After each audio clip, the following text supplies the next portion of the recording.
So this week, before we get into which Bible hero we're going to talk about, I actually have a little bit of an object lesson for you guys. So as you can see, I have a balloon on this bottle here, and I don't know if you can tell, there's a little bit of liquid in the bottom of this too. And so what we're going to do is actually blow up this balloon without me taking it off the bottle. Now, is this something that you think I could like blow it up myself without removing it from this bottle? Like, would there be any way for me to blow this balloon up without removing it? I mean, this is the end that you would blow on. So what we are going to attempt to do is get this balloon to blow up without me removing it. Now, I don't know if you guys noticed, and you can see it's starting to fizz and bubble. I had a little something in the balloon, and as soon as I dumped out what was in here, it began to blow up, and air began to fill it, right? So I needed help from something else. And that's kind of the way our lives work without God. So without God, we're like the balloon that's attached to this bottle that can't get blown up. It can't get full, right? And we add God to it, into our lives, and we're able to accomplish things. Now, I want to talk about today, okay, well now we can see. So if you guys do want to recreate this at home, there's vinegar in here, and then you put a little bit of baking soda inside your balloon. Careful as you put it on here to not let that dump into the bottle, and once it's securely attached, you can dump the baking soda in and it will blow up your balloon for you. So, who we're talking about today is a story about David. Now, David was going to be the king, but not quite yet. And so, him and his brothers, he was like he was like the little brother. And so I don't know if you have more brothers and sisters and you're maybe the oldest one, but you would presume that you would probably be king. However, that's not the way it worked in the Bible. And so this little boy, who was a herder and he only had a slingshot, went up against Goliath. Now, Goliath was huge, giant of a man. So if you're not familiar with the story of David and Goliath, huge man, David, small boy. Goliath, trained warrior. David was a herder.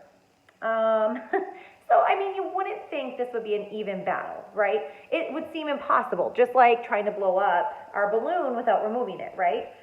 But David had one important thing that Goliath did not have. He had God on his side. So, when Goliath and David were going to battle it out to try and win this war, David had God. He also only had a slingshot and 5 stones, and Goliath had on his armor, and he had a giant sword. He was ready to go. And the only difference is David had God on his side, and he actually beat Goliath. And so if you have like a big problem that's presenting you, you might hear people say, like, this is my Goliath. If you're trying to learn a new skill, let's say like you're trying to learn to shoot from the free throw line playing basketball, that might be your Goliath today. Or if you're just trying to get along with your brother or sister, that might be your Goliath for the day. And those things we can get through and we can persevere, and it makes it a heck of a lot easier to accomplish things like that if we have God on our side, right? And so if you guys are interested in actually reading the story in the Bible, which I 10 out of 10 recommend doing, it can be found in 1 Samuel 17. And that is where you will read about the battle of David and Goliath. Some other fun activities, if you guys really want to get into it, if you guys, you can do the fun object lesson like I already showed you. Otherwise, talk with your family, talk with your parents, talk with your siblings. What is a Goliath that you've gone up against? And how did God help you defeat that Goliath in your life? Also, it might be kind of fun. Parents, supervision, probably necessary.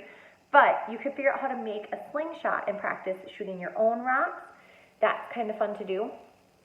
Also, if you want something that would potentially cause injury, even painting some stones, getting 5 stones and just painting those as a representation for the 5 stones that David used to in battle against Goliath, just as a reminder that, with God, all things are possible.